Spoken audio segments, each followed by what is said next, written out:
மத்திய பட்ஜெட் நாளை தாக்கல் செய்யப்பட உள்ள நிலையில் மக்களின் எதிர்பார்ப்புகள் என்ன என்பதை பார்க்கலாம்.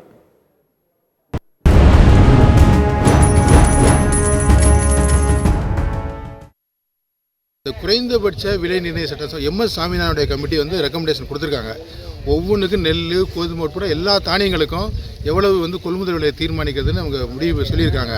இது வரைக்கும் பிஜேபி அரசாங்கம் தேர்தல் வாக்குறுதி சொன்னாங்க முதல்ல ஆட்சிக்கு வரப்போ 2 பீரியடுக்கு முன்னாடி. இது வரைக்கும் அது அமுலாக்கப்படலை. இன்றைக்கி இடுபொருள்கள், விவசாய இடுபொருள்லாம் விலை ஏறி இருக்கிற அடிப்படையில் அந்த விவசாய பெருக்கு, உற்பத்தி பெருக்கணும், விவசாய வாழ்க்கை வளம் பெறணும். அந்த மாதிரி இந்த பட்ஜெட் அமையணும் நாங்கள் எதிர்பார்க்குறோம். குறிப்பாக இன்றைக்கி இயற்கை விவசாயத்துக்கு முன்னுரிமை கொடுக்கணும். அதுக்கான சந்தையை உருவாக்கணும்.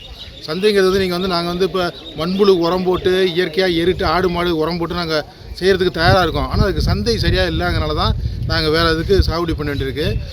ரசாயன உரங்களை பொறுத்த வரைக்கும் சப்சிடி நாங்கள் எதிர்பார்க்குறோம். அதுக்கான சப்சிடி எதிர்பார்க்கணும். எல்லா கடனையும் தள்ளுபடி பண்ண கொடுத்துருங்க, நல்லா குளிப்பாட்டி விடுங்க.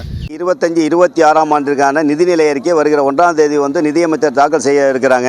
ஆனால் நாங்கள் விவசாயிகள், ஒட்டுமொத்த விவசாயிகள் ஆண்டாண்டு காலமாக நாங்கள் போராடிக்கிட்டு வருவோம். 5 ஆண்டு காலம் போயிடுச்சு. இந்த மறுபடியும் 5 ஆண்டு காலம் அவங்களுடைய ஆட்சி காலத்தில் எங்களுக்கு இந்த வாங்கின கடனை முழுமையாக தள்ளுபடி செய்யணும்னு நாங்கள் ஒரு கோரிக்கை வைக்கிறோம். எங்களுடைய கோரிக்கை நீண்ட நாள் கோரிக்கை. அந்த கோரிக்கை அதே போல் குறைந்தபட்ச ஆதார விலை சட்டமாக்கப்பட வேண்டும் என்று நாங்கள் கோரிக்கிறோம். அதோடு டெல்லியில் போராடுற விவசாயிகளோட உள்ள வழக்குகளை முழுமையாக தள்ளுபடி செய்யணும் அப்படின்னு சொல்லி அதை கோரிக்கை வைக்கிறோம். அதே போல் கரும்பு விவசாயிகளுக்கு டன் ஒன்றுக்கு 5000 ரூபாய் விலை அறிவிக்க வேண்டும். நெல் விவசாயிகளுக்கு குவிண்டாலுக்கு 3000 ரூபாய் விலை அறிவிக்கணும்.